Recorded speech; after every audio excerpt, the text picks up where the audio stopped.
Dusk is a near-perfect game. Rather than just ripping off elements from Doom, Quake, or Blood and not forming any identity of its own, Dusk carefully takes little aspects from these games and creates something truly special and new. The gunplay is immaculate. Every weapon feels satisfying to use and has a specific purpose within combat. While some guns are more useful than others in certain situations, you aren't required to kill X enemy with Y gun. The presentation is fantastic, with the game booting up like an old DOS program, and the art style is oozing with charm. Dusk is more than just another throwback shooter. It's a finely crafted FPS experience, and it manages to hang with the genre's best titles. Dusk was developed by David Zemansky, produced by Dave Oshry, and composed by Andrew Holsholt. The game was being planned at least by David since the mid-2000s, but the other main players didn't come into the picture until much later. In fact, the 2013 remake of Rise of the Triad indirectly created Dusk as we know it today. Interceptor Entertainment, the developer behind Rot 2013, was initially working on a remake of Duke Nukem 3D, titled Duke Nukem Reloaded, but that project fell through eventually. Dave Oshry was working as a games journalist at the time and was covering the Duke Nukem Reloaded story up until its cancellation.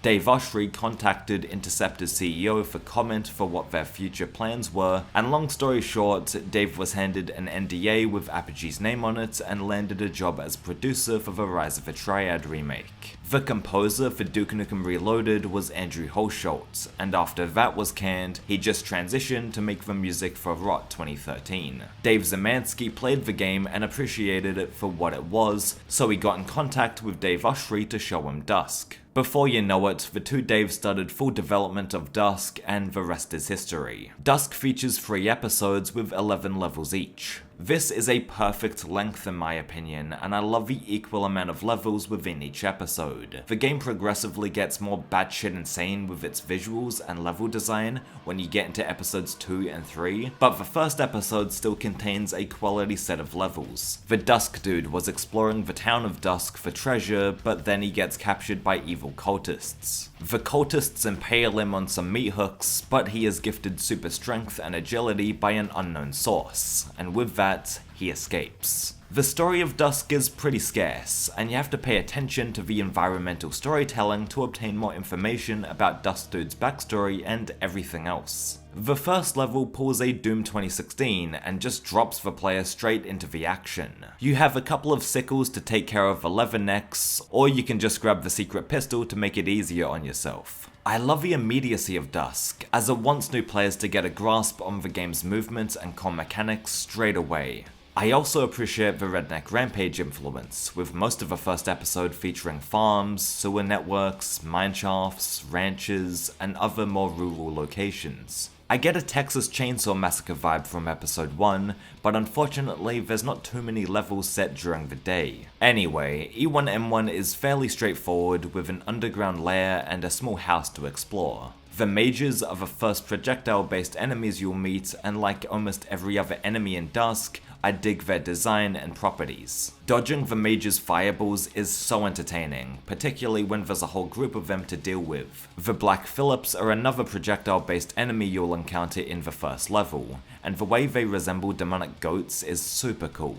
The mage having magical powers and the Black Phillip being possessed by some sort of sorcery should be your first indication that the cult has more going on than what meets the eye. The blood writings on the wall also communicate this to the player, and just in the first level, Dusk has established everything it needs to. Oh, and the dual shotguns you can acquire is absolutely brilliant. The way that they spin around Terminator 2 style is a nice touch, and speaking of little features, the interactivity in this game is also fun to play around with. Dusk has a physics engine where you can pick up objects and toss them about the place. Although the Dusk dude doesn't have a voice, he does communicate via these text prompts when you interact with certain items in the world. This gives players another reason to explore and find secrets, rather than just for hidden weapons and ammo. The movement options you have in this game are varied, and it's almost perfect, except for how you need to press the crouch button again to stop crouching after you perform a slide. That being said, E1M2 follows on from the first level pretty seamlessly, as the player has now made it to the farm. The placement of scarecrows at the beginning is wonderful, as that sets up the reveal of a possessed scarecrow perfectly at the end of the corn maze. Although they carry shotguns around, they are still projectile-based enemies, and I love that about Dusk. Hit scanners have their place in 90s first-person shooters, that is an undeniable fact, but it's cool to see Dusk do away with them altogether. If they did include hit scan enemies, the faster combat sections would have to have much more cover to compensate. The scarecrows are a pretty threatening monster when they are introduced. They are tall, lanky, and come alive when you go near them. E1M2 is a great continuation of the first level, and it's also where you can find the secret exit of episode 1. Unfortunately, the secret level isn't the most memorable, and the sewer location isn't my favorite to explore. I'm not saying that it's a terrible level or that David did a poor job at designing it. There are no downright bad levels in Dusk, let's get that out of the way right now. I just think that for a secret level, it should have been a little more distinct. However, E1M3 achieves exactly that. This level is absolutely beautiful, and it's without question my favorite map of the episode. The warmer color palette and lack of enemies at the start is a huge contrast to the first two levels, and it's fantastic. The chapel setting is completely unique from the other maps in episode 1, and I enjoy how you slowly unravel what's behind this level as you play. You go underground, collect some keys, and progress to the exit. It's pretty standard first-person shooter fare, but the level design is top-notch, and it really feels like you're peeling back the layers of this seemingly peaceful church. The section where you try to open the red key door, but then you fall through the ground and end up getting assaulted by mages was a nice surprise, and it kept me on my toes for more set pieces like this. Also, this little room is a direct homage to the area in Doom E1M2 when you take the elevator down, right? Steamworks is the next level of the set, and the location variety so far is superb. Not counting the secret level, the player has explored an underground lair, a farm, an abandoned church, and now a sewer complex with steam pipes. The level design itself is well done, and the developers deserve a ton of credit here. Dusk has good old key hunting by the way, and for the most part, it's really enjoyable looking for each key to proceed with a level. Even though Dusk's movements and gunplay are influenced mostly by Quake, the enemy counts are not low like that game. They obviously aren't restricted to putting fewer monsters on screen with more hit points with Dusk, and instead the game has hordes of monsters on screen at times, like Doom or any of the popular build engine games. Speaking of the gameplay, I should probably mention the guns. Every single weapon in this game feels satisfying, and while the roster is rather situational, you can still take out any enemy with any gun, which I like. Even the dinky little pistol that you can get at the start of the game feels awesome to use with a rapid fire power-up. The two shotguns have that Terminator animation that I referred to earlier, and the super shotgun is fucking meaty. The sound effect and the damage it inflicts on enemies makes it one of the best weapons in the game to use. Of course they had to get the super shotgun right in a game like Dusk, and they passed with flying colors. The assault rifle is a competent automatic weapon, but I don't think it's as good as the Ripper Cannon or Chain Gun from Duke 3D or Doom respectively. If your only competition is those games however, your assault rifle is pretty nice then.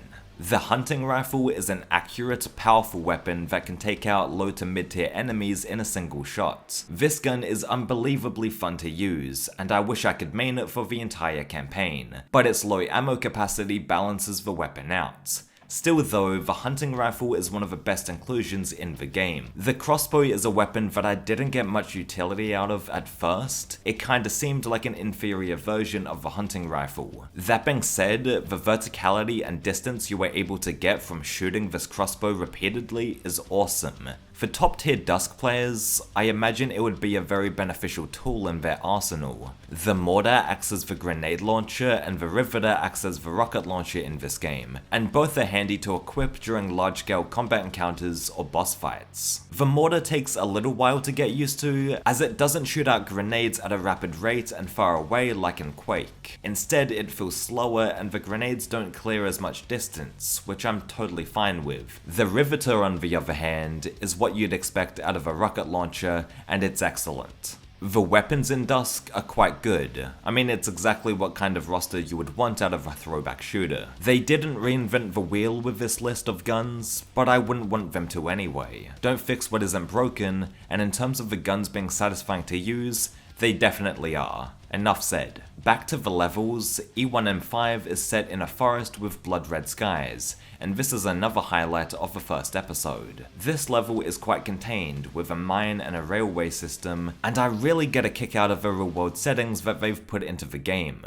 Right away you're fighting through a group of Black Phillips and Leathernecks, and I love the abandoned buildings that are scattered about this opening section. You get the perfect opportunity to test out the hunting rifle that you collect in the level, with a whole heap of mages spawning in as you pick it up. Dusk knows that you want to have an open playground to use the new toys you get, and the game being so conscious of retro FPS fans is what I appreciate so much about it. When you enter the cave system, there's a scarecrow that I automatically shot because I thought it would come alive like every other scarecrow has done. It didn't do anything and just sat still. That small scarecrow placement, although it didn't do jack shit, is so effective, and the developers behind Dusk really know what they're doing when it comes to always keeping the player engaged and alert. Before the level ends, you are introduced to a brand new enemy known as the Fork Maiden. Most of the enemies in the game should belong in a horror painting, because their design is pretty off-putting, in a good way. E1M6, the Cuddy Mine, is claustrophobic and it demands the use of a flashlight,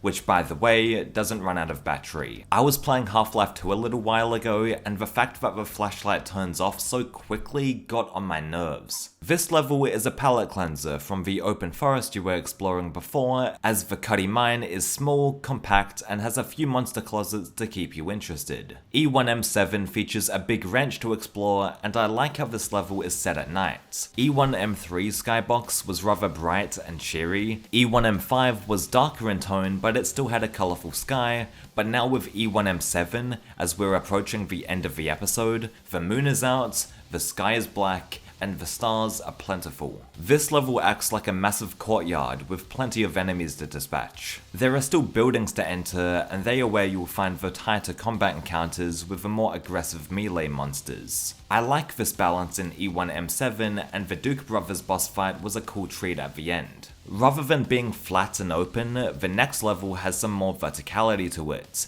and you don't have as much room to maneuver through initially. This area is one of the highlights of E1M8, with the mages firing from either side of you, and the scarecrows being packed in the center of the arena. The addition of bounce pads makes dodging their projectiles a breeze, and it's extremely entertaining. Towards the end of the level, you stumble across military soldiers. This foreshadows the major threat of episode 2 very nicely as you enter the town of Dusk. It's cool to see human enemies in the game, since at this point all you've been fighting against are evil cult monsters. Seeing the military get involved makes you intrigued about the town, what has actually happened to it, and why the military feel the need to go in and investigate. E1M9 takes place in the middle of town, and this is a solid penultimate map location. The environment is desolate and grimy, with all of the townspeople gone and the only inhabitants now consist of monsters. The level starts off being very atmospheric, and even though they do throw in some enemies to shoot, there are no real standout moments. It's more about taking in the setting and walking through this ghost town. When you pick up the yellow key and enter this room, the mood abruptly changes as an arena fight unfolds around you. I think this complete switch up is great, and when the metal music ramps up, it gets you primed to slaughter all of the enemies on screen. E1M9 directly connects to the last level of the episode, as you enter this underground science lab and face off against the experiments. There's not much to this boss fight, but episode 1 is still extremely strong. Almost every level stands out. There's a natural progression that keeps you captivated until the end, and the rollout of enemies and weapons is seamless. Some people might argue that episode 2 and episode 3 are better than the first, but there's no episodes in Dusk that are downright bad or don't hold their weight in some way. We'll proceed with the rest of the game soon enough, but for now, Dusk is almost a perfect game. It understands the market that it's going for, and it has surpassed all expectations.